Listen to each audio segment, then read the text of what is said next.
Well, thank you so much, guys. Josh Van, I don't even know how to start this interview. Let me first say congratulations. To us, that seems like fight of the year. Joe Rogan called it championship caliber. What was it like for you? I mean, we know the quick turn didn't phase you, but once you're in there with the guy who has number one next to his name, what was your experience for those 15 minutes? Man, it was great. It was great. I get to share an octagon with one of the great in our flyweight division. He's number one for a reason, man. There's a lot of things I gotta learn, man. Cause his punches are like, okay, I can take his punch, and then boom, he mix in some powers and things like that, little sneaky, punches and things like that. So he's the number one for a reason. Absolutely, but you just beat him. So that means you are the number one contender to the title. The pace was relentless. Is that what you expected out of this one? Yes.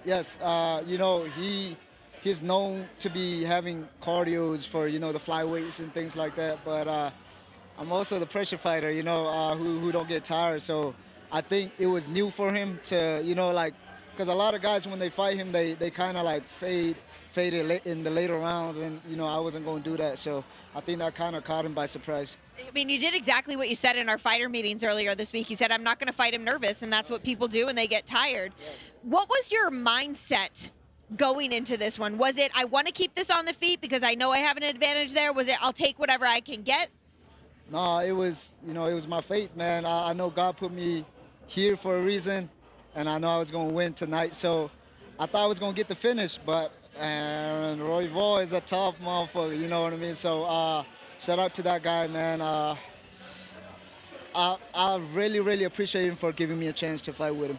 Yeah, I mean, that's very true, and that's great kudos because you did step in on late notice for this one. It says a lot about both of you. We talk about the pace and the significant strikes that were record-setting. Not a single takedown shot. Were you surprised that he didn't also try to shoot it all? I think he knew that if he shoot, he's just gonna get tired. And I tried, but he is too tall. Like, when I give him a hug, I tried to, but he's too tall. His feet touch the ground. I'm like, all right, I'll just let it go.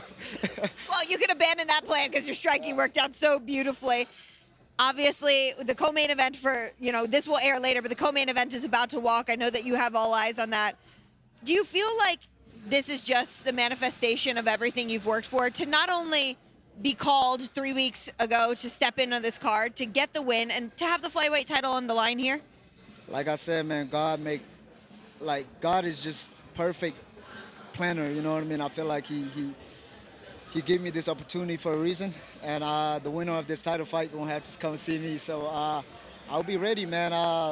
The doctor just suspended me for 45 days, so you know what I mean? I gotta get my big toe fixed, and then I'll be back. I'm kind of glad you have that suspension. Let's chill out for a while, Josh. I know you would probably accept a fight in New Orleans if you could. Before I let you go, what does this all mean to you? You just gifted your mom a home. Your life is about to change. You stepped up with zero nerves to find success on a massive night, International Fight Week. What does this mean to you to have all of this in front of you? It means everything. It means everything. Representing Myanmar, and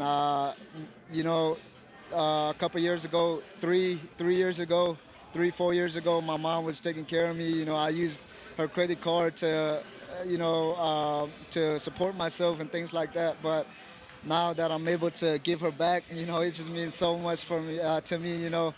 God bless, man. Amen to that. Congratulations. And you know what I say? Fly guys are the best. Flyweights never die. We'll throw it back to you to discuss this epic matchup.